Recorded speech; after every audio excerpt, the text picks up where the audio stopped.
সুদ এমন একটা মারাত্মক গুনাহ, সুদ এমন একটা গুনার নাম, সুদ এমন একটা আল্লাহর অভিশাপের নাম। বলে 1 টাকা যদি কোনো বান্দা সুদ খায়, 4 শ্রেণীর মানুষ। কয় শ্রেণী? জোরে বলেন কয় শ্রেণী? আরো জোরে। আপনারা কথা বলেন নাকি? ভাত খান নাই? কয় শ্রেণী? 4 শ্রেণী। বলে যে সুদ দেয়, এরপর যে সুদ নেয়, এরপর সুদের ব্যাপারে যে সাক্ষী দেয়, এরপর সুদের ব্যাপারে যে কাতেব লেখালেখি করে। কয় শ্রেণী? আপনাদের এলাকায় ক্লাব আছে, ক্লাবে এরকম আছে না? বলে যে ক্লাবের ক্যাশিয়ারকে ডাক দাও, ক্যাশিয়ার সভাপতিকে ডাক দাও। ক্লাব কালবন থেকে ক্লাবন। বলে বহু কুকুর, কালবন অর্থ কি? কুকুর। আর ক্লাবন, হুজুর ঠিক আছে না? ক্লাবন মানে কি? বহুত কুকুর। উনি তাহলে কিসের সভাপতি? রাগ করছেন আপনারা? নিরাপদে যাইতে পারবো তো ইনশাআল্লাহ? তাহলে কার সভাপতি? কুকুরের সভাপতি, কুকুরের ক্যাশিয়ার, কুকুরের কাতেব লেখনেওয়ালা। বলে যে সুদ দেয়, যে সুদ নেয়, যে সুদের ব্যাপারে সাক্ষী দেয়, যে সুদের ব্যাপারে লেখালেখি করে, আল্লাহ রাসূল সাল্লাল্লাহু আলাইহি ওয়াসাল্লাম বলেন এই 4 শ্রেণীর লোকের উপর আল্লাহর অভিশাপ, আল্লাহর অভিশাপ, আল্লাহর অভিশাপ। বলে যে সুদের সবচাইতে ছোট্ট গুনার নাম, যেই মাকে মা বইলা ডাক দিলে কলিজা ঠান্ডা হয়ে যায়। যেই মার গর্ভে আমি আপনি 10 মাস 10 দিন যেই মার গর্ভে ছিলাম, যেই মার স্তনের দুধ 2 থেকে 2.5 বছর পান করলাম, বড় হইলাম, এমন মার সঙ্গে যেই ঘর পৃথিবীর প্রথম ঘর, খানায়ে কাবা ঘর, যেই কালো গিলাপ বলা ঘর ধইরা যদি কোনো বান্দা লাব্বাইক বলে ডাক দেয়, আল্লাহ তাআলা সাথে সাথে তার ডাকের জবাব দিয়ে আল্লাহ তার জীবনের গুনাহগুলো মাফ করে দেয়। সুবহানাল্লাহ। বলে যে নিজের আপন মা, যেই মার গর্ভে 10 মাস 10 দিন থাকলা, যেই মার স্তনের দুধ 2 থেকে 2.5 বছর পান করলা, ওই আল্লাহর খানায় কাবা ঘর, যেই ঘরে ধইরা লাব্বাইক বইলা ডাক দিলে মালিকের জীবনের গুনাহ মাফ করে। 1 টাকা যদি কেউ সুদ খায়, ওই আপন মার সঙ্গে খানায় কাবার ভিতরে ঢুইকা 36 বার জিনা করলে সেই গুনাহ হয়। 1 টাকা সুদ খাইলে তার থেকে আরো বেশি গুনাহ হয়। নাউজুবিল্লাহ। এমন কোন মানুষ আছে যেই মানুষটা নিজের মার সঙ্গে জিনা করার কল্পনা করতে পারে? জিনা করা তো দূরের কথা, কল্পনা, মনে মনে কল্পনা এমন কোন মানুষ করতে পারবে? মুসলমান বাদ দিলাম, হিন্দু করবে, বৌদ্ধ করবে, খ্রিস্টান করবে, কেউ করবে না এমন কাজ শুধু পশু করতে পারে। মিথ্যা বললাম? পশু করতে পারে না? পশু করে। কুকুর মারে চিনে না, কুকুর নিজের বোন রে চিনে না, কুকুর নিজের ভাই রে চিনে না। বলে যে এই মানুষদেরকে কুকুর বানানোর জন্য, পশু বানানোর জন্য ইহুদি খ্রিস্টানরা মেশল লইয়া লইয়া বিভিন্ন এনজিও ঢুকা দিয়ে এই মানুষদেরকে পশু বানাইয়া, পশুর আচরণ ঢুকাইয়া, নিজের মার সঙ্গে সুদের টাকা খেয়ে নিজের মার সঙ্গে তারা জিনা করাইতেছে, নিজের বোনের সঙ্গে জিনা করাইতেছে, নিজের বোন নিজের ভাইয়ের সঙ্গে জিনা করতেছে। বলে কোথা থেকে আসতেছে? ওই যে হারামের সূচনা থেকে জিনার সিস্টেমটা তারা চালু করে দিয়েছে। কথা বলেন ঠিক কিনা? এজন্য সম্মানিত ভাইয়েরা আমার, আমাদের পাড়া মহল্লায় বর্তমান, আমাদের এক সময় ছিল যুবক ভাইরা ক্লাব কইরা কইরা সুদের টাকা ছাড়তো। এখন খবর পাওয়া যাচ্ছে, মা বোন যারা আমাকে দেখছেন, কথাগুলো শুনছেন, খবর পাওয়া যাচ্ছে 2-4-10 জন মহিলা এক জায়গায় হইয়া একটা ক্লাব তৈয়ার করিয়া মহিলারা পর্যন্ত সুদের টাকা লেনদেন করছে। কথা মিথ্যা বললাম? ভাই আপনারা জানেন না? আপনারা যদি জানেন, আপনার স্ত্রী তো সুদের কাজে লেনদেন করছে, আর আপনার ঘরে থাকবে, আপনার খাবে, আপনার ছেলে সন্তান লালন পালন করবে, আর আপনার স্ত্রী সুদের কাজে লেনদেন করবে, এমন বউকে আপনি ঘরে রেখেছেন মানে তো আপনি অপরাধ আগে করেছেন। হ্যাঁ, ঠিক আছে না?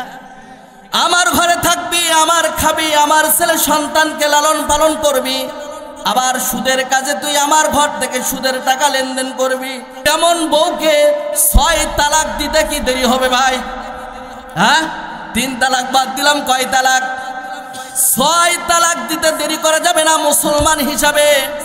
মা বোন, আপনাদের পায়ে আমি হাত রেখে বলবো, আমি একজন মার সন্তান, আমি একজন মার সন্তান হিসাবে আপনার সন্তানের মতন করিয়া আমি আমার হাত দুটো আপনার পায়ে দিয়ে বলবো, মা অতীতে যা করেছো, যা অন্যায় করেছো, ভুল করেছো, মা আজকে থেকে প্রণ আর প্রতিজ্ঞা করো যে আব্দুর রহমান আইয়ুবীর কণ্ঠে আমি সুদের ব্যাপারে এত গুনার কথা শুনেছি, আগে জানতাম না।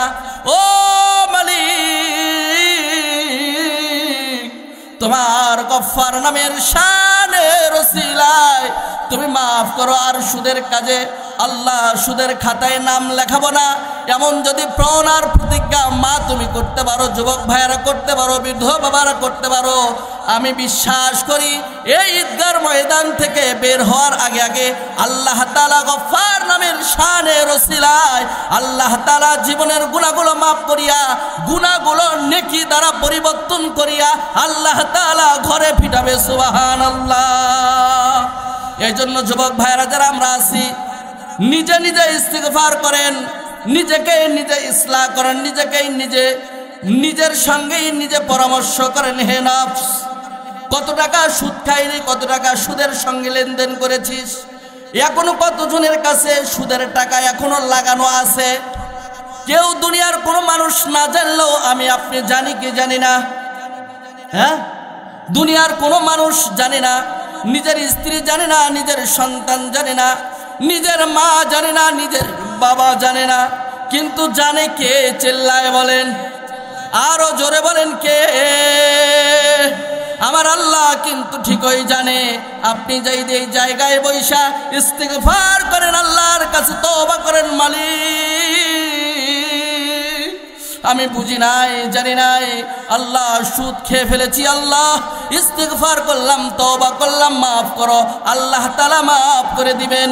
এই জন্য সুদ যারা খায়, এই সুদওয়ালাদের পরিণতি এই 4 শ্রেণীর লোক যখন মারা যাবে, যে সুদ নেয়, যেই সুদ দেয়, সুদের ব্যাপারে সাক্ষী দেয়, সুদের ব্যাপারে লেখালেখি করে, এই 4 শ্রেণীর লোক যখন মারা যাবে, আল্লাহ রাসূল সাল্লাল্লাহু আলাইহি ওয়াসাল্লাম বলেন, এই 4 শ্রেণীর লোক যখন মারা যায় তাদের চেহারাগুলো কবরে যাওয়ার পর বিকৃতি হয়ে যায়। বলে তাদের চেহারাগুলো শুকুরের চেহারায় পরিণত হয়, অথবা তাদের চেহারাগুলো কুকুরের চেহারায় পরিণত হয়ে যায়। আর রহমান, রহমান কার নাম বাবা বলেন? আরো জোরে বলেন, রহমান কার নাম? আরো জোরে, মালিকের নাম জোরে জোরে ডাকতে হয় কার নাম? এ রহমান আল্লাহর নাম। আল্লাহর নিজের পরিচয় বান্দাদেরকে দিয়ে বলে, আর রহমান, আমি রহমান। আল্লামাল কোরআন, রহমানের পরে কার কথা আল্লাহ তাআলা বলেছেন? আল্লামাল কোরআন কার কথা বলেছেন বাবা? কোরআনের কথা বলে আমি রহমান। বাংলার মতন বুঝলে খুব সহজ। আর রহমান, আমি রহমান। আল্লামাল কোরআন, এরপরে কোরআন মাজিদের কথা, এরপর আল্লাহ তাআলা বলেন খলাকল ইনসান, ইনসান মানুষের কথা, সৃষ্টি করেছি মানুষ, মানুষের কথা। আল্লাহ তাআলা ইচ্ছা করলে, চাইলে পারতেন আর রহমান খলাকল ইনসান আল্লামাল কোরআন, আমি রহমান বানাইলাম বান্দা, এরপর নাজিল করলাম তোমাদের জন্য কিতাব কোরআন। আল্লাহ তাআলা তা না বইলা আল্লাহর পরিচয় দিবার পর বলেন আল্লামাল কোরআন, আমি কোরআন দিয়া, কোরআন শিখাইয়া সৃষ্টি করেছি খলাকল ইনসান। যার ভিতরে কোরআন মাজিদ থাকবে, যার ভিতরে কোরআনের জ্ঞান থাকবে, যার ভিতরে কোরআনের আলো থাকবে, ওই মানুষটাই আমার কাছে মানুষ হিসাবে খলাকাল ইনসান হিসাবে আমি আল্লাহ তাআলার কাছে প্রাধান্য পাবে। সুবহানাল্লাহ। এখান থেকে বোঝা যায় কোরআন মাজিদের জ্ঞান, কোরআনের আলো যেই বান্দার ভিতরে থাকে ওই বান্দা আল্লাহর কাছে খলাকাল ইনসান হয়। যার ভিতরে কোরআন মাজিদের আলো জ্ঞান রয় না ওই মানুষ আল্লাহর কাছে খলাকাল ইনসান হিসাবে গণ্য হয় না। আল্লাহ তাআলা এর পরে বলেন আল্লামাহুল বায়ান, আমি শুধুমাত্র তাদেরকে মানুষ বানাইয়াই শেষ করি নাই, আমি আল্লাহ তাআলা তাদেরকে ভাষা শিখাইছি, ভাষা বয়ান শিখাইছি। আল্লামাহুল বায়ান, আমি তাদেরকে ভাষা শিখাইছি, জ্ঞান দান করেছি। বলে যে কেমন ভাষা আল্লাহ তাআলা মানুষদেরকে আল্লাহ তাআলা ভাষা শিখাইছেন। আল্লাহ তাআলা বলেন আল্লামাহুল বায়ান, আমি মানুষদেরকে এমন ভাষা আমি আল্লাহ তাআলা শিখাইছি। পৃথিবীতে যত প্রাণীকে আমি আল্লাহ তাআলা সৃষ্টি করেছি এই প্রাণীদেরকে আমি এমন ভাষা শিখাই নাই যেই ভাষা শুধুমাত্র খলাকাল ইনসান মানুষদেরকে আমি আল্লাহ তাআলা ভাষা শিখাইছি। মুফাসসিরিন হযরতরা উদাহরণ দিয়ে বুঝায়। দেখেন আমাদের বাংলাদেশের গরু যেমন আওয়াজ দেয়, সৌদির গরু কি অন্যরকম আওয়াজ দেয়? হ্যাঁ, ইন্ডিয়া থেকে গরু আসে না কোরবানির সময়? আমাদের বাংলাদেশের গরু যেমন আওয়াজ দেয় হাম্বা হাম্বা, ইন্ডিয়ার গরু কি অন্য আওয়াজ দেয়? ইন্ডিয়ার গরু যেমন আওয়াজ দেয় বাংলাদেশের গরু ঠিক তেমনি আওয়াজ দেয়। বলে যে বাংলাদেশের মোরগ যেমন আওয়াজ দেয়, লিবিয়ার মোরগ তেমন আওয়াজ দেয়। বাংলাদেশের ছাগল যেমন আওয়াজ দেয় মালয়েশিয়ার ছাগল ঠিক তেমনি আওয়াজ দেয়। আওয়াজের মধ্যে কোনো ব্যবধান নাই, কোনো কমতি নাই। আল্লাহ তাআলা বলেন প্রত্যেকটা প্রাণীকে আমি ভাষা শিখাই নাই, আমি ভাষা শিখাইছি। খলাকাল ইনসান আল্লামাহুল বায়ান, যারা মানুষ তাদেরকে আমি ভাষা শিখাইছি, জ্ঞান দান করেছি। বলে কেমন ভাষা শিখাইছি? বলে যে দেখো গোবিন্দগঞ্জ একটা থানা, এই থানার ভিতরে হরেক রকমের ভাষা আছে না নাই? হ্যাঁ, আমরা বলি এই সাইডকে পলি এলাকা, আবার কিছু পশ্চিম সাইডকে বলে খের এলাকা, তাই না? এই পশ্চিম সাইডের এলাকার লোকজনের কথা, ভাই ভাত খাইছেন? বলে খাচ্ছি, যাচ্ছি, নিচ্ছি। ভুল বললাম? এরকম না ভাষা? খেরের মানুষকে জিজ্ঞাসা যদি করেন ভাই খাইছেন?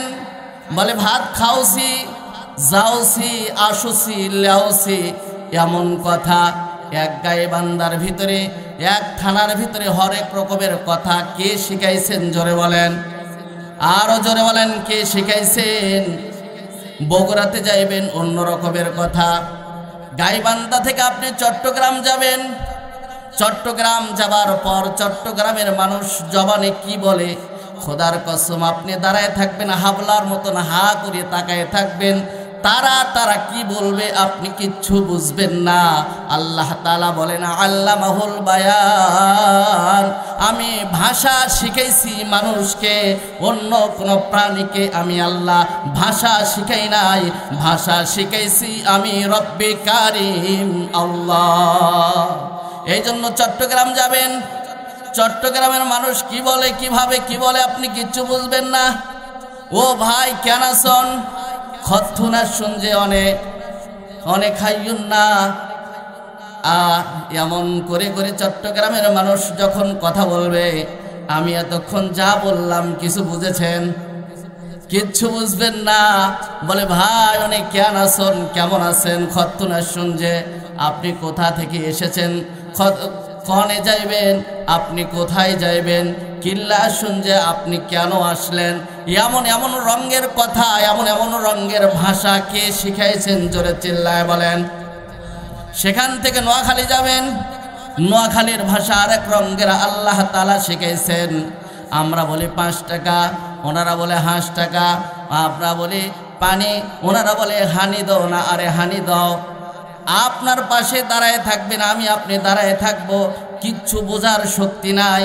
আমরা আমাদের এলাকার গাইবান্ধার ভাষায় যদি কথা বলি, গালিও যদি দেই, চট্টগ্রামের মানুষ মনে করবে আমারে মনে হয় আদর করিয়া করিয়া কথা বলছে। এই জন্য আল্লাহ তাআলা বলেন আল্লামাহুল বায়ান, আমি বয়ান শিখাইছি, ভাষা শিখাইছি। খলাকল ইনসান, যারা মানুষ তাদেরকে আমি আল্লাহ তাআলা ভাষা শিখাইছি। এই জন্য ভাষা শিখলে আল্লাহর কাছে মানুষ হিসাবে পরিচিত হওয়া যাবে না। ভাষা শিখলেই আল্লাহর কাছে মানুষ হওয়া যাবে না বাবা। কেননা আল্লাহ তাআলা বলেন জ্ঞান নামক দৌলতটা মানুষকে আমি দান করেছি, অন্য কোনো পশু পাখিকে জ্ঞান দান করি নাই। জ্ঞান দান করেছি, যেই জ্ঞানটা মানুষকে দান করেছি এমন জ্ঞান পশু পাখিকে দান করি নাই।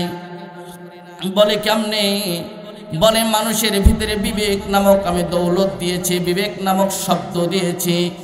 যেই বিবেক দিয়ে, যেই আকল দিয়ে মানুষ হালাল হারামের তমিজ করতে পারে, যেই মানুষটা নিজের বিবেক থেকে বৈধ অবৈধতা খুঁজে বের করতে পারে, যেই মানুষটা নিজের বিবেক থেকে জায়েজ না জায়েজ বের করতে পারে, যেই মানুষটা নিজের আকল দিয়ে হারাম হারাম হালাল হারামের ব্যবধান বের করতে পারে। একটা পশু কুকুর, সে হালাল হারামের তমিজ ব্যবধান বোঝে না, কুকুরে বোঝে না, শুকুরে বোঝে না। বলে যে তারা যা পায় তা খায়, কিন্তু মানুষ সামনে যা পায় তা কিন্তু খায় না। কথা বলেন ঠিক কিনা? এই জন্য আল্লাহ তাআলা বলেন কোরআনের জ্ঞান আমি আল্লাহ তাআলা মানুষকে দিয়েছি, অন্য কোনো প্রাণীকে আমি দেই নাই। কিন্তু অনেক মানুষ থেকে আমি প্রাণীকে অনেক বুদ্ধি আমি আল্লাহ তাআলা বেশি দিয়েছি। আপনি বলবেন যে হুজুর কিভাবে বেশি দিল? শক্তি তাদেরকে আল্লাহ তাআলা বেশি দিয়েছেন, মানুষকে শক্তি কম দিয়েছেন, জয়ীফ করে সৃষ্টি করেছেন, দুর্বল করে আল্লাহ তাআলা মানুষকে সৃষ্টি করেছেন। মুফাসসিরিন হযরতরা বলেন আল্লামাল কোরআন, মুফাসসিরিন হযরতরা বলেন কোরআনের জ্ঞান আর কোরআন ছাড়া জ্ঞান আসমান জমিন ব্যবধান। বলে যে দেখো না, মানুষের ভিতরে যেই বিবেক দিয়েছে এর থেকে, এর বুদ্ধি থেকে আল্লাহ তাআলা পশু পাখিকে আরো বেশি বুদ্ধি দান করেছেন। মুফাসসিরিন হযরতরা উদাহরণ দিয়ে বুঝায় যে কেমনে। বলে দেখো না, তোমার আমার বাড়িতে অনেক সময় দেখা যায় মুরগির নিচে হাঁসের ডিম দিয়ে বাচ্চা ফুটানো হয়। আপনার এলাকায় আছে না? নাই? আছে না? মুরগির নিচে হাঁসের ডিম দিয়ে হাঁসের বাচ্চা ফুটানো হয়। বলে হাঁসের বাচ্চাগুলো যখন 2-1 দিন হয়ে যায়, মুরগির বাচ্চা কোনোদিন হাঁসের বাচ্চাকে ডাক দিয়ে বলে না এরে বাচ্চা এদিকে আয়, আমি মুরগি আর তুই হাঁস। মালিক অন্যায় করে জুলুম করে জালেমের মতন কাজ কইরা আমার নিচে তোর ডিমগুলো দিয়ে তোরে আমারে ফোটায় ফেলেছে। এ হাঁস, তোর খাবার কিন্তু শুকনো জায়গায় নাই, তোর রিজিকটা কিন্তু পানির নিচে। যা যা পানির নিচে যা, রিজিকগুলো অনুসন্ধান করে করে খা। এমন কথা কি কোনোদিন কোনো মুরগির ডাক দিয়ে হাঁসের বাচ্চাকে দাঁড়ায় দিয়েছেন? জোরে বলেন। দেয় নাই। কিন্তু 2-1 দিন না হইতে হাঁসের বাচ্চা অটোমেটিক যার থেকে জন্মগ্রহণ করলেন, যার তাই, যার পাওয়ারে, যার তাই জন্মগ্রহণ করলেন, তাকে সরাই রাইখা হাঁসের বাচ্চাটা অটোমেটিক পানিতে যাইয়া তার রিজিক পানির নিচ থেকে অনুসন্ধান করে করে খায়। আল্লাহ তাআলা বলেন এমন জ্ঞান বুদ্ধি আমি আল্লাহ তাআলা ওই হাঁসের বাচ্চাকে মানুষের থেকেও আমি শক্তিশালী করে আমি আল্লাহ তাআলা সৃষ্টি করেছি। বলে যে দেখো না, তোমাদের আমাদের বাড়িতে গাভী যখন জন্মগ্রহণ করে, কোনো বাছুর আসে, বাছুরটা একটু পর বাছুর অটোমেটিক দাঁড়ায় যায়। দাঁড়ানোর পর মায়ে কিন্তু বলে না রে এ আমার বাচ্চা, তোর কিন্তু রিজিক, তোর কিন্তু খাবার আমার স্তনে। মুখ লাগা কোনো গাই কি তার বাছুরকে মুখ লাগায় দেয়? মালিকও দেয় না। বাছুর অটোমেটিক দাঁড়াইয়া যাইয়া নিজের মার স্তনে মাথা দিয়ে আঘাত কইরা কইরা সেখান থেকে দুধ বাহির করে দুধ পান করে। আল্লাহ তাআলা বলেন আমি মানুষ থেকেও ওই পশুকে আমি আল্লাহ তাআলা বুদ্ধি বেশি দিয়েছি, সুবহানাল্লাহ। আর একজন মানুষ যখন জন্মগ্রহণ করে, জন্মগ্রহণ করার সময় রক্ত মাখা অবস্থায় কান্নার আওয়াজ নিয়ে দুনিয়ায় আসে। রক্ত মাখা অবস্থায় তার রক্তগুলো পরিষ্কার করিয়ে দিয়ে ওই বাচ্চা জানে না তার রিজিক কোথায় আছে। নিজের মা সন্তানকে লইয়া তার স্তরে বারবার বারবার মুখ লাগায় দেয়। এরপর ওই সন্তান ওই দুধ পান করতে জানে না।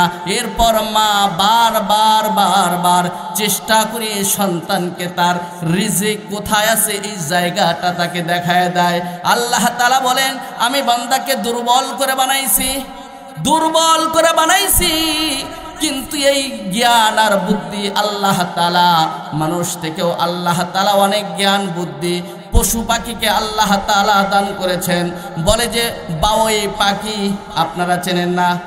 এই যে তাল গাছে বিভিন্ন সময় ভাষা বাঁধে, সারা পৃথিবীর সব ইঞ্জিনিয়ারগুলো যদি এক জায়গায় হয় আর তাদেরকে যদি জিজ্ঞাসা করা হয় ভাই আপনারা তো ইঞ্জিনিয়ার, একটা বাওই পাখির বিল্ডিং আপনারা বানান পারবে? সম্ভব? বলে যে ইঞ্জিনিয়ারিং কোথায় থেকে শিখেছে? মুফাসসিরিন হযরতরা বলেন এই বাওই পাখি থেকে মানুষরা ইঞ্জিনিয়ারিং শিখিয়ে বড় বড় ফ্ল্যাট বাসা তৈরি করতেছেন। এই জন্য আল্লাহ তাআলা বলেন এই যে মানুষ ডাক্তার, ডাক্তার নিয়ে ডাক্তার হয়ে গেলে অহংকারী আর জমিনে পা ফালাইতে চায় না। আল্লাহ তাআলা বলেন এই শিক্ষাটা আমি পশু থেকে মানুষকে শিক্ষা দিয়েছি। বলে যে কেমনে? বলে যে হঠাৎ করে দুটি কাক উড়ান্ত অবস্থায় আসতেছেন। হঠাৎ করে একটা কাক ক্লান্ত হয়ে পড়ে গেলেন। নদীর কিনারায় দুটো কাক একই সঙ্গে দুটি কাক বসে গেলেন। একটা কাক শরীর খুব ক্লান্ত, আরেকটি কাক এই দৃশ্যটা দেখা আর দেরি করে নাই, কিনারায় নদী, লবণাক্ত পানি, ওই জায়গা থেকে তার ঠোঁট দিয়ে দিয়ে লবণাক্ত পানিগুলো উঠাইয়া এই অসুস্থ কাককে লবণাক্ত পানিগুলো খাওয়াইলেন। কিছুক্ষণ পর কাকটা সুস্থ হয়ে গেলেন। দূর থেকে আল্লাহর বান্দা একজন তাকাইয়া দেখে কিরে, দেখা যায় অসুস্থ কাককে সুস্থ একটা কাক লবণাক্ত পানি খাওয়াইলো আর কাকটা সুস্থ হয়ে গেল। তাহলে তো মানুষ যখন ক্লান্ত হয়ে যাবে, অসুস্থতা বোধ মনে করবে, তখন যদি তাকে লবণাক্ত পানি খাওয়ানো হয় ক্লান্তি দূর হয়ে যাবে। ও সময় থেকে মানুষ যখন ক্লান্ত হয়ে যায় লবণাক্ত স্যালাইন মানুষ পান করে সুস্থতা বোধ মনে করে। সুবহানাল্লাহ। বলে যে এই জন্য জ্ঞান থাকলেই শুধু বাহাদুরি করা যাবে না, আল্লাহর কাছে আল্লাহর প্রিয় বান্দা জ্ঞান থাকলেই হওয়া যাবে না। যতক্ষণ পর্যন্ত এই আসমানের জ্ঞান, আসমানের আলো আপনার আমার কাছে আসবে না, ততক্ষণ পর্যন্ত ওই মানুষ আল্লাহর কাছে মানুষ হিসাবে পরিচিত হবে না। এজন্য সম্মানিত ভাইয়েরা আমার, জ্ঞান কিন্তু আপনাকেও দান করেছেন, পশু পাখিকেও দান করেছেন। আপনার আমার জ্ঞানের ভিতরে ব্যবধান কোথায়? আমি আপনি আসমানের জ্ঞান শিখতে পেরেছি, পশু পাখি তারা কিন্তু আসমানের জ্ঞান শিক্ষা করতে পারে নাই। জোরে বলেন পারে নাই? বলে যে আমি আপনি হালাল হারাম বুঝি, পশু পাখিকে হালাল হারাম বোঝে। বলে যে কিছু সময় দেখা যায় একজন আলেম বলেন যে কিছু কিছু পাখি দেখা যায় তারা গাছের উপরে উঠা আল্লাহ আল্লাহ জিকির করে, কিসির মিসির করে।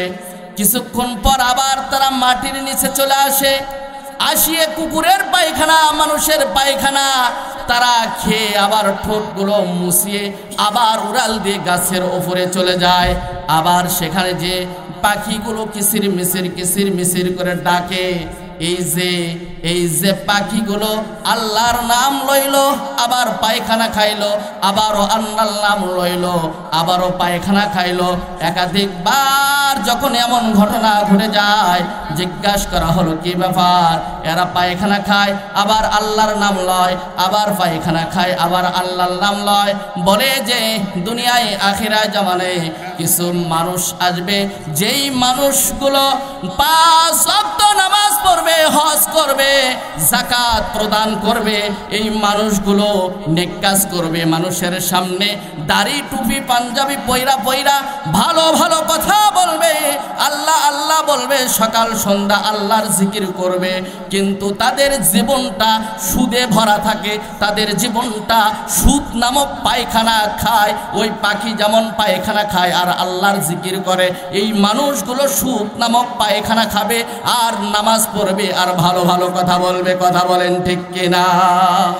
আল্লাহ তাআলা মানুষকে যেই কালাম দান করেছেন, কালামের মাধ্যমে আল্লাহ তাআলা হালাল এবং হারামের ব্যবধান করেছেন। এমন হালাল এবং হারামের ব্যবধানকে কোনো পশুকে আল্লাহ তাআলা দিয়েছেন? কথা বলেন।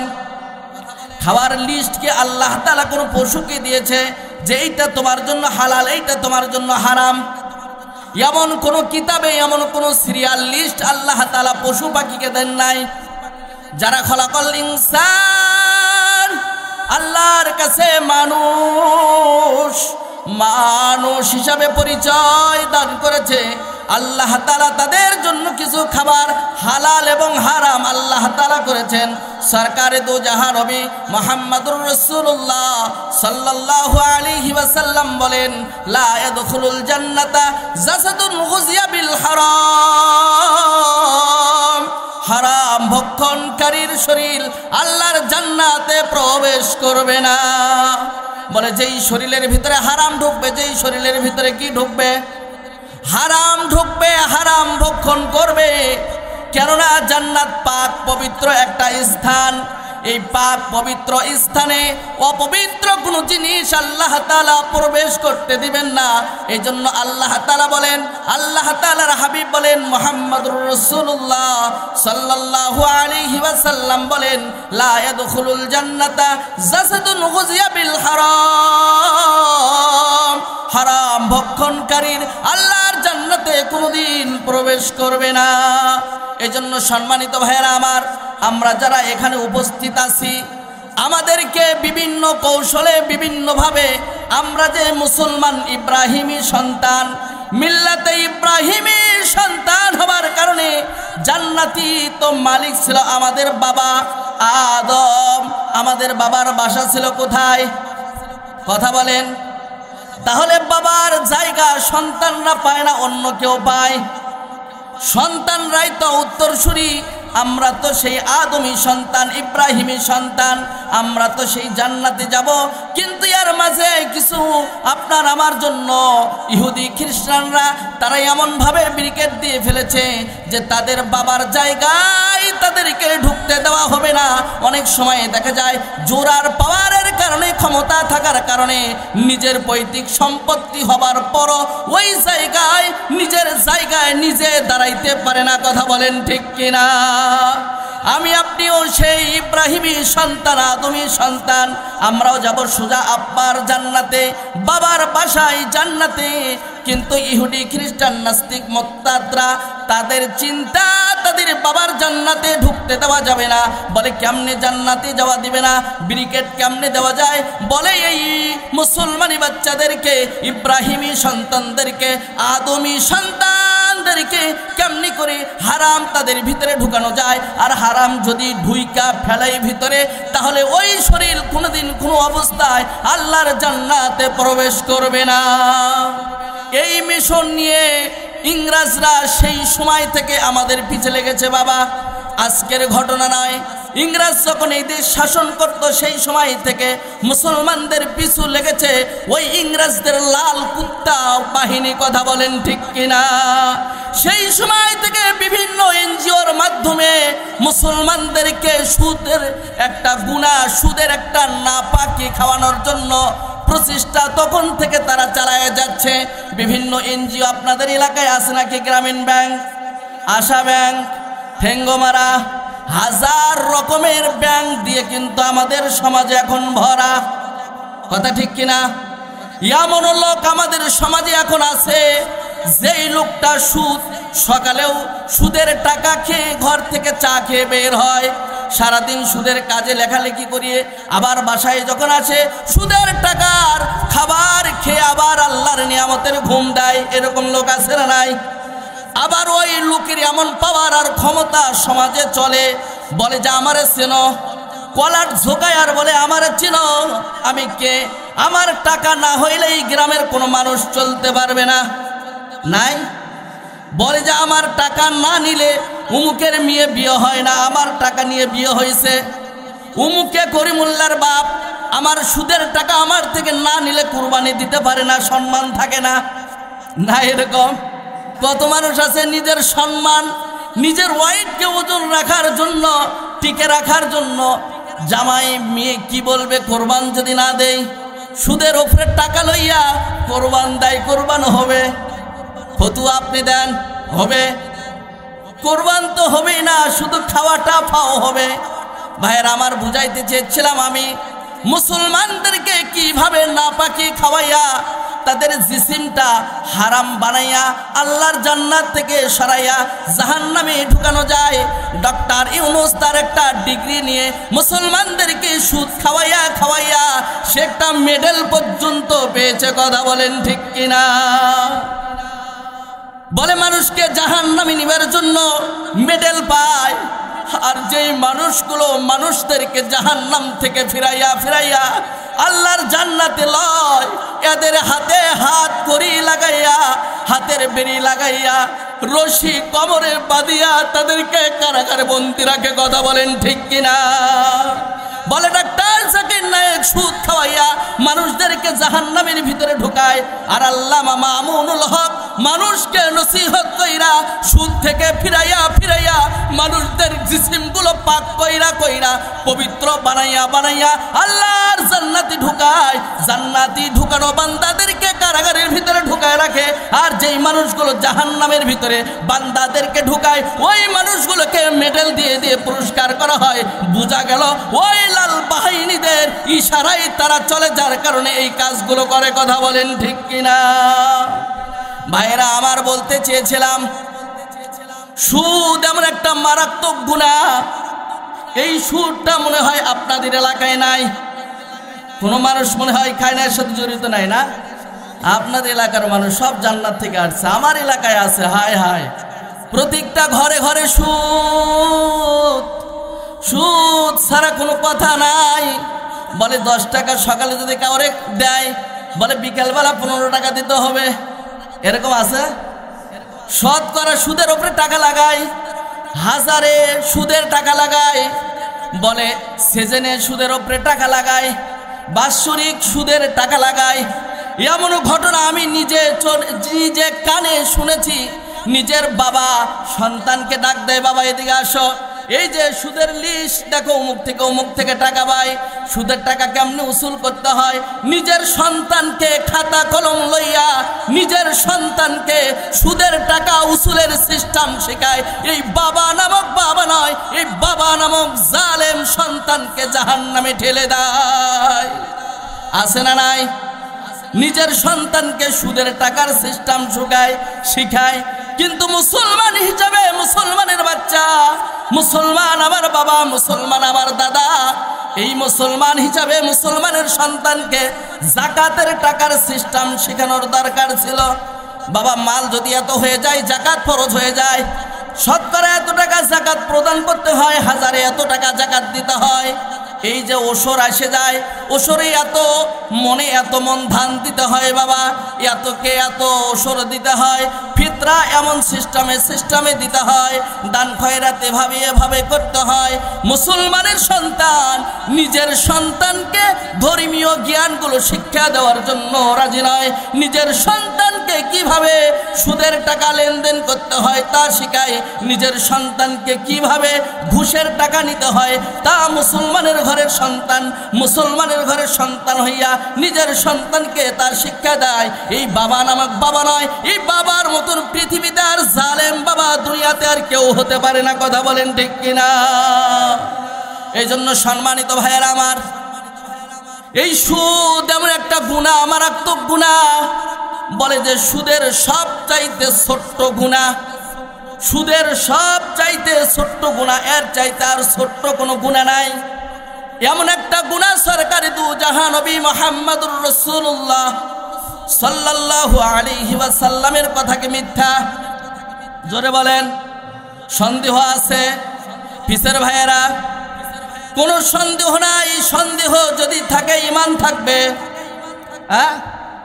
বলে যে আল্লাহ রাসূল সাল্লাল্লাহু আলাইহি ওয়াসাল্লাম বলেন, সুদ এমন একটা মারাত্মক গুনাহ, সুদ এমন একটা গুনাহের নাম, সুদ এমন একটা আল্লাহর অভিশাপের নাম। বলে 1 টাকা যদি কোনো বান্দা সুদ খায়, 4 শ্রেণীর মানুষ। কয় শ্রেণী? জোরে বলেন, কয় শ্রেণী? আরো জোরে। আপনারা কথা বলেন নাকি? ভাত খান নাই? কয় শ্রেণী? 4 শ্রেণী। বলে যে সুদ দেয়, এরপর যে সুদ নেয়, এরপর সুদের ব্যাপারে যে সাক্ষী দেয়, এরপর সুদের ব্যাপারে যে কাতেব লেখালেখি করে। কয় শ্রেণী? আপনাদের এলাকায় ক্লাব আছে, ক্লাবে এরকম আছে না? বলে যে ক্লাবের ক্যাশিয়ারকে ডাক দাও, ক্যাশিয়ার সভাপতিকে ডাক দাও। ক্লাব কালবন থেকে ক্লাবন। বলে বহু কুকুর, কালবন অর্থ কি? কুকুর। আর ক্লাবন, হুজুর ঠিক আছে না? ক্লাবন মানে কি? বহুত কুকুর। উনি তাহলে কিসের সভাপতি? রাগ করছেন আপনারা? নীরবতে যাইতে পারবো তো ইনশাআল্লাহ? তাহলে কার সভাপতি? কুকুরের সভাপতি, কুকুরের ক্যাশিয়ার, কুকুরের কাতেব লেখনেওয়ালা।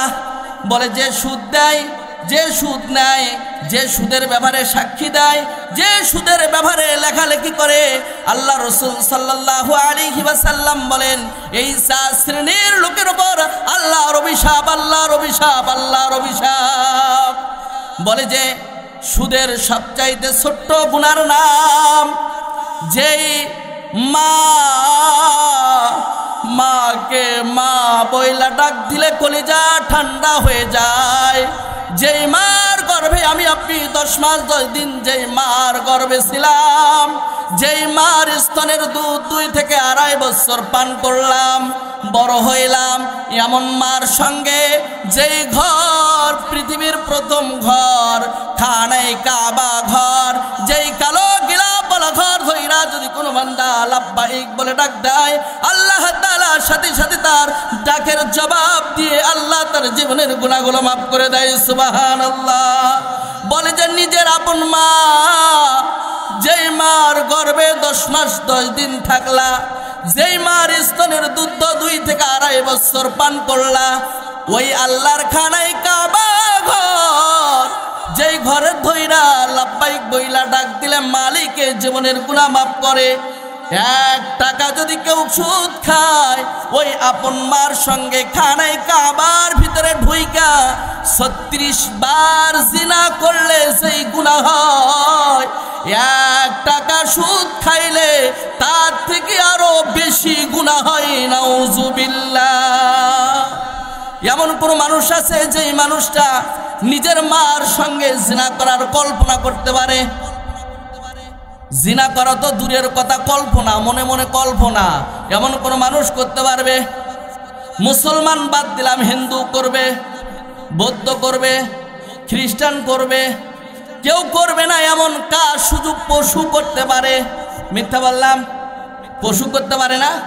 পশু করে। কুকুর মারে চিনে না, কুকুর নিজের বোন রে চিনে না, কুকুর নিজের ভাই রে চিনে না।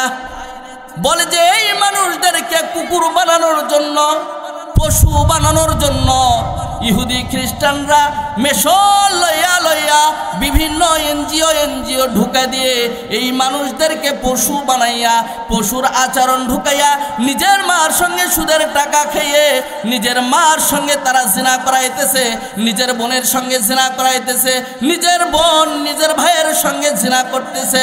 বলে কোথা থেকে আসতেছে? ওই যে হারামের সূচনা থেকে জিনার সিস্টেমটা তারা চালু করে দিয়েছে। কথা বলেন ঠিক কিনা? এজন্য সম্মানিত ভাইয়েরা আমার, আমাদের পাড়া মহল্লায় বর্তমান, আমাদের এক সময় ছিল যুবক ভাইরা ক্লাব কইরা কইরা সুদের টাকা ছাড়তো। এখন খবর পাওয়া যাচ্ছে, মা বোন যারা আমাকে দেখছেন, কথাগুলো শুনছেন, খবর পাওয়া যাচ্ছে 2-4-10 জন মহিলা এক জায়গায় হইয়া একটা ক্লাব তৈয়ার করিয়া মহিলারা পর্যন্ত সুদের টাকা লেনদেন করছে। কথা মিথ্যা বললাম? ভাই আপনারা জানেন না? আপনারা যদি জানেন আপনার স্ত্রী তো সুদের কাজে লেনদেন করছে, আর আপনার ঘরে থাকবে, আপনার খাবে, আপনার ছেলে সন্তান লালন পালন করবে, আর আপনার স্ত্রী সুদের কাজে লেনদেন করবে, এমন বউকে আপনি ঘরে রেখেছেন মানে তো আপনি অপরাধ আগে করেছেন। হ্যাঁ, ঠিক আছে না? আমার ঘরে থাকবি, আমার খাবি, আমার ছেলে সন্তানকে লালন পালন করবি, আবার সুদের কাজে তুই আমার ঘর থেকে সুদের টাকা লেনদেন করবি, এমন বউকে 6 তালাক দিতে কি দেরি হবে ভাই? হ্যাঁ, 3 তালাক বাদ দিলাম, কয় তালাক? 6 তালাক দিতে দেরি করা যাবে না। মুসলমান হিসাবে মা বোন আপনাদের পায়ে আমি হাত রেখে বলবো, আমি একজন মার সন্তান, আমি একজন মার সন্তান হিসাবে আপনার সন্তানের মতন করিয়া আমি আমার হাত দুটো আপনার পায়ে দিয়ে বলবো, মা অতীতে যা করেছো, যা অন্যায় করেছো, ভুল করেছো, মা আজকে থেকে প্রণ আর প্রতিজ্ঞা করো যে আব্দুর রহমান আইয়ুবীর কণ্ঠে আমি সুদের ব্যাপারে এত গুনার কথা শুনেছি, আগে জানতাম না। ও মালিক, তোমার গফফার নামের শানের ওসিলায় তুমি মাফ করো, আর সুদের কাজে আল্লাহ সুদের খাতায় নাম লেখাবো না, এমন যদি প্রণ আর প্রতিজ্ঞা মা তুমি করতে পারো, যুবক ভাইয়ারা করতে পারো, বৃদ্ধ বাবারা করতে পারো, আমি বিশ্বাস করি এই ঈদগার ময়দান থেকে বের হওয়ার আগে আগে আল্লাহ তাআলা গফফার নামের শানের ওসিলায় আল্লাহ তাআলা জীবনের গুনাহগুলো মাফ করিয়া, গুনাহগুলো নেকি দ্বারা পরিবর্তন করিয়া আল্লাহ তাআলা ঘরে ফিটাবে। সুবহানাল্লাহ। এই জন্য যুবক ভাইয়ারা যারা আমরা আছি, নিজে নিজে ইস্তিগফার করেন, নিজেকে নিজে ইসলাহ করেন, নিজেকেই নিজের সঙ্গেই নিজে পরামর্শ করেন। হে নফস, কত টাকা সুদ খাইনি, কত টাকা সুদের সঙ্গে লেনদেন করেছিস, এখনো কতজনের কাছে সুদের টাকা এখনো লাগানো আছে। কেউ দুনিয়ার কোনো মানুষ না জানলেও আমি আপনি জানি কি জানি না? হ্যাঁ, দুনিয়ার কোনো মানুষ জানে না, নিজের স্ত্রী জানে না, নিজের সন্তান জানে না, নিজের মা জানে না, নিজের বাবা জানে না, কিন্তু জানে কে? চিল্লায় বলেন, আরো জোরে বলেন, কে? আমার আল্লাহ কিন্তু ঠিকই জানে। আপনি যাই এই জায়গায় বৈশা ইস্তিগফার করেন, আল্লাহর কাছে তওবা করেন, মালিক আমি বুঝি নাই, জানি নাই, আল্লাহ সুদ খেয়ে ফেলেছি, আল্লাহ ইস্তিগফার করলাম, তওবা করলাম, মাফ করো। আল্লাহ তাআলা মাফ করে দিবেন। এই জন্য সুদ যারা খায়, এই সুদওয়ালাদের পরিণতি এই 4 শ্রেণীর লোক যখন মারা যাবে, যে সুদ নেয়, যেই সুদ দেয়, সুদের ব্যাপারে সাক্ষী দেয়, সুদের ব্যাপারে লেখালেখি করে, এই 4 শ্রেণীর লোক যখন মারা যাবে, আল্লাহ রাসূল সাল্লাল্লাহু আলাইহি ওয়াসাল্লাম বলেন, এই 4 শ্রেণীর লোক যখন মারা যায় তাদের চেহারাগুলো কবরে যাওয়ার পর বিকৃতি হয়ে যায়। বলে তাদের চেহারাগুলো শুকুরের চেহারায় পরিণত হয়, অথবা তাদের চেহারাগুলো কুকুরের চেহারায় পরিণত হয়ে যায়। কথাকার? আল্লাহর রাসূলের কথা। কথাকার? কোনো সন্দেহ আছে? সন্দেহ আছে? যদি সন্দেহ থাকে তাহলে আপনি কোনো সুদখোরের কবর খনন করে দেখবেন। পাক্কা সুদেরও আছে না নাই? এদের কবরগুলো খনন করে দেখবেন। আমি তো শুনেছি আমাদের বাপদাদার ঘটনা, বলে জমিতে যখন ফসলে বেশি বেশি পোকা লেগে যায়, 2, 4, 5, 10 জনের সুদারোর নাম লেখা যদি ক্ষেতের ভিতরে যদি রাইখে দেয়, ওই পচা নামগুলোর কারণে পোকা পর্যন্ত ওই জমিনে থাকে না, জমি থেকে দূরে চলে যায়। যে পাপাচার ব্যক্তি এখানে নাম লেখাই দিয়েছে, এই ঘৃণিত ব্যক্তির জায়গায় আমি থাকতে চাই না, সেখান থেকে হটিয়ে চলে যায়। এত ঘৃণা করে, এত ঘৃণা করে, এত ঘৃণা করে। আপনারা শিক্ষিত সমাজ, ইতিহাস পড়েছেন, এমন একজন ব্যক্তির নাম, যার নাম স্বর্ণের অক্ষরে লেখা, মুন্সি মেহেরুল্লাহ। ওনার ইতিহাস কেউ পড়েছেন?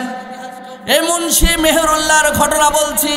মুন্সি মেহেরুল্লাহ ওনার একজন শাগরেদ ছিলেন, ছাত্র ছিলেন, হাফেজে কোরআন, কিন্তু এমনভাবে একটা অভাবে পড়েছে, যে অভাবে পড়ার পর কিছু এনজিওর লোক এমনভাবে তাকে গ্রাস করে ফেলেছে, যেই এনজিওর লোকরা গ্রাস করার কারণে এই হাফেজে কোরআন মুন্সি মেহেরুল্লাহর শাগরেদ কিছু এনজিওর লোকজন থেকে কিছু টাকা নিয়েছেন।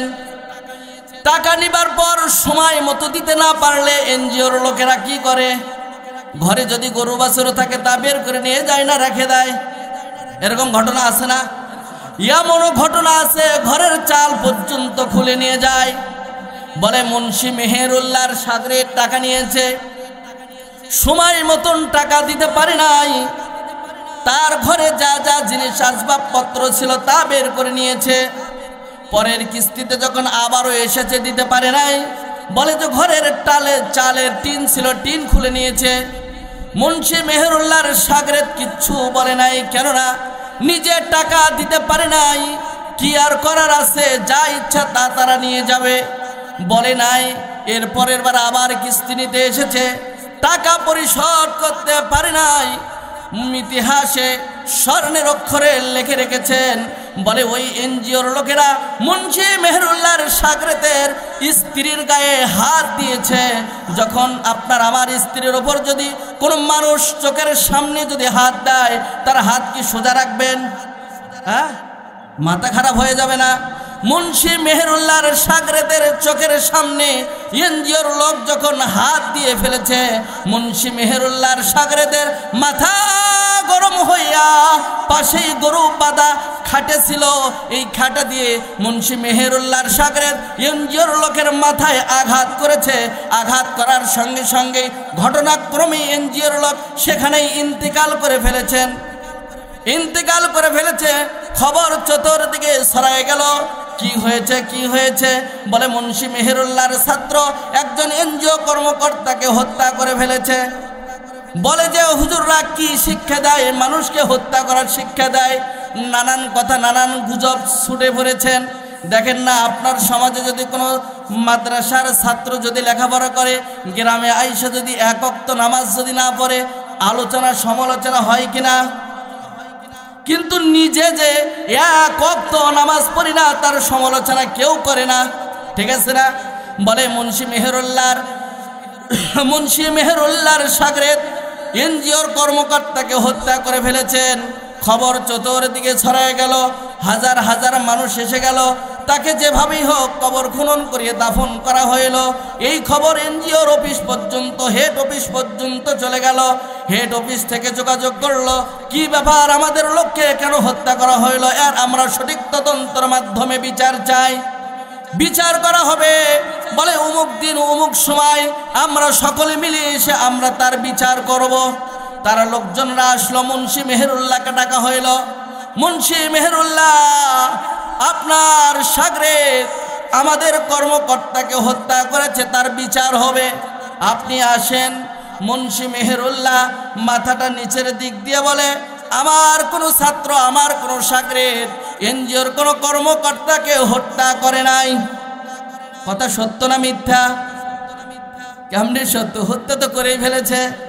মুন্সি মেহেরুল্লাহ বলে, খোদার কসম করে বলি, ও এনজিওর ভাইরা, আমার সাগরেদ কোনো এনজিওর কর্মকর্তাকে হত্যা করে নাই। বলে যে আপনি কি বলেন? এই যে কবর, নতুন কবর, এখনো ঘাস টাস জ্বালাই নাই, 2-4-10 দিনও হয় নাই, 2-3 দিন হয়েছে, এখনো লাশটা পচে নাই, ফাটে নাই। মুন্সি মেহেরুল্লাহ বলে, তাই যদি হয় কবর থেকে তোমরা লাশ বাহির করো। মুন্সি মেহেরুল্লাহর একই বিশ্বাস, সরকারে দুজাহান নবী মুহাম্মদুর রাসূলুল্লাহ সাল্লাল্লাহু আলাইহি ওয়াসাল্লাম বলেন, 4 শ্রেণীর লোক যে সুদ দিবে সে সুদ নিবে, যে সুদের ব্যাপারে সাক্ষী দিবে, সুদের ব্যাপারে যে লেখালেখি করবে, এই লোকগুলো মারা গেলে তাদের চেহারা শুকুরের চেহারায় পরিণত হবে অথবা কুকুরের চেহারায় পরিণত হবে।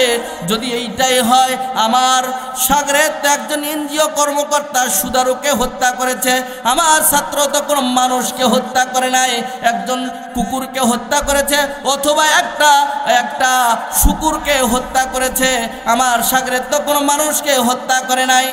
কবর খনন কাজ চলছে, তারা বলে কবর খনন করে লাশ উঠাবো, এর বিচার করা হবে। কবর খনন হচ্ছে, মুন্সি মেহেরুল্লাহ জায়নামাজটা বিছাইয়া মালিকের কদমে সিজদা দিয়ে বলে, রে ও আসমানের মালিক আল্লাহ, হাজার হাজার মানুষের উপস্থিতি ঘটেছে। আমি বলেছি আমার শাগরেদ কোনো মানুষকে হত্যা করে নাই, আমি বলেছি আমার শাগরেদ কোনো মানুষকে হত্যা করে নাই। তারা কবর খনন করছে, লাশ উঠাবে। তোমার কথা যদি সত্য হয়, তোমার হাবিবের কথা যদি সত্য হয়, কবর থেকে কোনো লাশ উঠবে না, কবর থেকে যেন একটা কুকুর অথবা শুকুরকে দেখা যায়। মুন্সি মেহেরুল্লাহ সিজদায় পইরা আছে, সিজদায় মালিকের সঙ্গে কন্ট্রাক্ট করছে। এদিকে এনজিওর লোকেরা কবর খনন করিয়ে মাটিগুলো সরাইয়া একটা একটা করে বাঁশের খাড়ালগুলো উঠাইয়া দুই চারটা যখনই খাড়াল উঠেছে, উঠা দেখে কবরের ভিতরে কোনো মানুষ দেখা যায় না। কবরের ভিতরে একটা শুকুর কবরের কর্নারে বসিয়া আছে। নাউজুবিল্লাহ। বলে এই দৃশ্যটা দেখা উপস্থিত যত লোক ছিল সব লোকগুলো সঙ্গে সঙ্গে ইস্তেগফার পইরা তওবা পইরা সুদের খাতা থেকে নাম কাইটা দিয়া আল্লাহর খাঁটি বান্দা হইয়া হালাল রিজিক উপার্জন কইরা খাইয়া খাইয়া বান্দাগুলো আল্লাহর জান্নাতে প্রবেশ করেছে। এই জন্য সম্মানিত ভাইয়েরা আমার, যারা আমরা এখানে আছি, অনেক ভাই আমরা অনেকভাবে সুদের ভিতরে জড়িত আছি। কেউ ডাইরেক্ট, কেউ ইনডাইরেক্ট। মিথ্যা বললাম? অনেকে সুদ খাইতে রাজি নয়, কিন্তু তার এমন সিস্টেমে সুদ খাওয়ানো হচ্ছে সে নিজেও জানে না সুদ কিভাবে সে খাচ্ছে। ঠিক আছে না? কেউ সোজা সোজা খায়, কেউ আবার সুদের টাকাটা ঘুরাইয়া মাথার দিক থেকে পিছন দিয়ে নিয়ে সামনে মুখে উঠায়। এই জন্য মুসলমানের বাচ্চা যদি হয়, মুসলমানের সম্মান যদি সন্তান যদি হয়, মুসলমানের রক্ত যদি আপনার আমার দেহে যদি থাকে, আমি আপনি মুসলমানের সন্তান হিসাবে যদি পরিচয় দেই, মুসলমান যদি হয়, কোন মুসলমানের বাচ্চা সুদের সঙ্গে জড়িত থাকতে পারে? কোন মুসলমানের বাচ্চা সুদের সঙ্গে জড়িত থাকতে পারে না।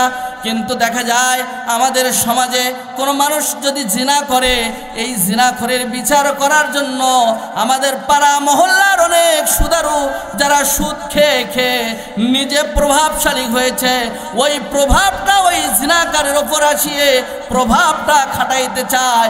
কিন্তু ও জিনা করেছে, গুনাহ করেছে, অন্যায় করেছে, পাপাচার করেছে, কিন্তু তুমি সুদ খাইয়া নিজের আপন মার সঙ্গে 36 বার জিনা করলা, তোমার বিচার করবে কে? ঠিক আছে না? এই জিনার গুনাহ এইটা নিয়ে যে তুমি সমাজে চলো, জিনা করছে তাইটাকে ঠেক দিয়ে রেখে দেই, যেই সমাজে তোমার আগুন পানি বাতাস সব বন্ধ, লোকজনের সাথে কথা বলতে পারবে না, সুদের টাকা খেয়ে নিজের আপন মার সঙ্গে বারবার জিনা করছে, তাকে আমরা কোনোভাবেই ঠেক দেই না। তার জানাজা সুন্দরভাবে আমার মতন হুজুর টাকার জন্য জানাজা পড়াইতেছি, তার কবরে লাশ রাখতেছি আর বলতেছি বিসমিল্লাহি ওয়া আলা মিল্লাতি রাসূলিল্লাহ, তোমার মিল্লাতের রাসূলের উপর রাখলাম আল্লাহ। সারা জীবন বাটপারি চিটারি লম্পটি আল্লাহর সঙ্গে করলো, আর কবরে রাখার সময় বলি আল্লাহ তোমার মিল্লাতের উপরে রাখলাম, তোমার হাবিবের মিল্লাতের উপরে রাখলাম। এমন মিথ্যা কথা বলিয়ে যারা কবরে রাখে, আল্লাহ তাআলা পাই টু পাই তাদের থেকে জবাব দিবেন, জবাব নিবেন। এই জন্য সম্মানিত ভাইয়েরা, আমরা যেহেতু মুসলমান, মুসলমানের ঘরের সন্তান, এই জন্য আমরা মুসলমান, মুসলমানের সন্তান, মুসলমানের রক্ত আপনার আমার শরীরে। এই রক্ত নিয়ে আমি আপনি কিভাবে আল্লাহর জাহান্নামে যাই? এই জন্য জাহান্নামের জন্য আল্লাহ তাআলা এই দেহ আপনার আমার গঠন করেন নাই। এই জন্য তো সিদ্দিক আকবর এমন একজন ব্যক্তি, এমন একজন সাহাবী, আল্লাহর নবীর প্রিয় সাহাবী। এই সিদ্দিক আকবর হযরত আবু বকর সিদ্দিক রাদিয়াল্লাহু তাআলা আনহু এক সময় তার সামনে কিছু দুধ হাদিয়ে এসেছে। সিদ্দিক আকবরের সামনে দুধ হাদিয়ে এসেছে। এই সিদ্দিক আকবর এই দুধটা আসার পর সিদ্দিক আকবর দুধ তাকে হাদিয়ে দিয়েছে, সে দুধটা পান করেছে। পান করার পর বলে যে আমি কিসের দুধ পান করলাম, এইটা কিসের দুধ? জিজ্ঞাসা করে কি ব্যাপার আগন্ত? আমার যে দুধটা খাওয়াইলা এইটা কিসের দুধ, কোথায় পাইলা, তুমি কিভাবে নিয়ে আসলা? ডাক দিয়ে আগন্ত ব্যক্তি ডাক দিয়ে বলে, ও সিদ্দিক আকবর, এইটা বাইতুল মাল থেকে আমি দুধ হাদিয়া পেয়েছিলাম, বাইতুল মাল থেকে দুধ হাদিয়া পেয়েছিলাম, এটা তো আমার জন্য সদকা আর আপনার জন্য হাদিয়া, সেই দুধ আপনারে দুগ্ধ পান করাইলাম। সিদ্দিক আকবরের মাথায় টেনশন ধরেছে, হায় হায় বাইতুল মালের দুধ খেয়ে যদি আমি এখন যদি মারা যাই, আর আল্লাহ যদি জিজ্ঞাসা করে সিদ্দিক আকবর তোমার পেটে কেন বাইতুল মালের দুধ পাওয়া যায়, আমি আল্লাহ তাআলার কি জবাব দিব, কি জবাব দিব? সিদ্দিক আকবর টেনশনে সিদ্দিক আকবর নিজের হাত মুখের ভিতরে ঢুকাইয়া দিয়ে বমন করার চেষ্টা করছে, বারবার মুখের ভিতরে হাত ঢুকিয়ে দিয়ে সিদ্দিক আকবর বমন করার চেষ্টা করে। এক পর্যায়ে সিদ্দিক আকবর পানি বেশি করে খেয়ে মুখের ভিতরে অঙ্গুলি ঢুকাইয়া নিজের পেট থেকে দুধগুলো বের করে আল্লাহর কাছে শুকরিয়া আদায় করি, আলহামদুলিল্লাহ বাইতুল মালের দুধগুলো আমার পেট থেকে বের হয়েছে, আল্লাহ যদি জিজ্ঞাসা করে বাইতুল মালের দুধ আর আমার পেটে পাবে না। এত টেনশনে থাকতো তারা, হালাল জিনিস তারপরও আশঙ্কা কইরা বড় টেনশনে পড়ে যায়। হযরত আবু বকর সিদ্দিক রাদিয়াল্লাহু তাআলা আনহু এত টেনশনে ছিলেন, হযরত ওমর ফারুক রাদিয়াল্লাহু তাআলা আনহু খলিফাতুল মুসলিমিন, অর্ধ পৃথিবী যিনি শাসন করতেন, উমরের দরবারে কিছু গোশত হাদিয়া এসেছে, উমর গোশতগুলো লইয়া নিজে খেয়ে ফেলেছেন। খাবার পর আগন্তুকে জিজ্ঞাসা করে উমর, এ বাবা কিসের গোশত নিয়ে এসেছো? তুমি তোমার বাড়ি থেকে কি কোনো গাভী অথবা উট ছাগল তুমি পালো নাকি? আগান্ত ব্যক্তি ডাক দিয়ে বলে, হুজুর ও খলিফাতুল মুসলিমিন উমর, আমি হত দরিদ্র, আমার গরু ছাগল আমার উট দুম্বা কিছু নাই, কিন্তু বাইতুল মাল থেকে আমি কিছু গোশত পেয়েছিলাম, এই গোশতগুলো আমি আপনার জন্য হাদিয়া নিয়ে এসেছি। হযরত ওমর ফারুক রাদিয়াল্লাহু তাআলা আনহু সঙ্গে সঙ্গে মাথার ভিতরে ঢুকে পড়েছে, হায় হায় আমি কি করলাম, বাইতুল মালের আমি ক্ষমতা থাকা অবস্থায় বাইতুল মালের কোনো গোশতের টুকরা যদি আমার পেটে থাকে, আর এই অবস্থায় যদি আমি ইন্তিকাল করি, আল্লাহ তাআলা যদি জিজ্ঞাসা করে, এ খলিফাতুল মুসলিমিন ওমর বাইতুল মালের গোশত কেন তোমার পেটে, আমি আল্লাহর কাছে কি জবাব দিব? বলে, মানুষ যেমন বিষ পান করলে মানুষ যেমন পেটগুলো ড্রেসিং করিয়ে বিষ ভিতর থেকে বের করে, হযরতে ওমর নিজের পেটে গোশত ঢোকার কারণে টেনশনে নিজের পেটগুলো ড্রেসিং করিয়া নিজের পেটের ভিতর থেকে গোশতগুলো বের করে হযরতে ওমর বারবার পানি পান কইরা পেটে চাপ দিয়ে গোশতের টুকরাগুলো নিজের পেট থেকে বের করেছে। সুবহানাল্লাহ। এই জন্য সম্মানিত ভাইয়েরা আমার, আমরা মুসলমান, আমাদের খাওয়া হবে হালাল, হারাম থেকে পরহেজ থেকে আমরা হালাল খানা খাবো। আমরা ইব্রাহিমী সন্তান, ইব্রাহিমী রক্ত আমাদের শরীরে। এই জন্য বাবা ইব্রাহিম পৃথিবীর সর্বপ্রথমের মানুষের নাম কি? আরো জোরে বলেন। হযরত আদম পৃথিবীতে যখন আসলেন, আসার পর আল্লাহ তাআলা আদমকে নিজের বাসস্থান বানাইতে বলেন নাই। বাবা আদম নিজের ঘর বানান নাই, নিজে থাকার ঘর আগে আদম বানান নাই। বলে বাবা আদম পৃথিবীতে আইসায় সর্বপ্রথম বাইতুল্লাহ আল্লাহর ঘর নির্মাণ করেছেন। সুবহানাল্লাহ। বলে পৃথিবীতে যত নবী রাসূল এসেছেন, প্রত্যেকটা নবী রাসূল পৃথিবীতে আইসায় আগে বাইতুল্লাহ আল্লাহর ঘর নির্মাণ করেছেন, এরপর নিজের থাকার বাসস্থান, নিজের থাকার ঘর নির্মাণ করেছেন। আমরা সেই ইব্রাহিমী সন্তান, আমরাও যদি সেই ইব্রাহিমী সন্তান হয়ে থাকি, আপনাকে আমাকেও সেই বাইতুল্লাহ, সেই আল্লাহর ঘর, আল্লাহর কদমে সিজদা দেবার জায়গা বানানোর দরকার আছে না নাই?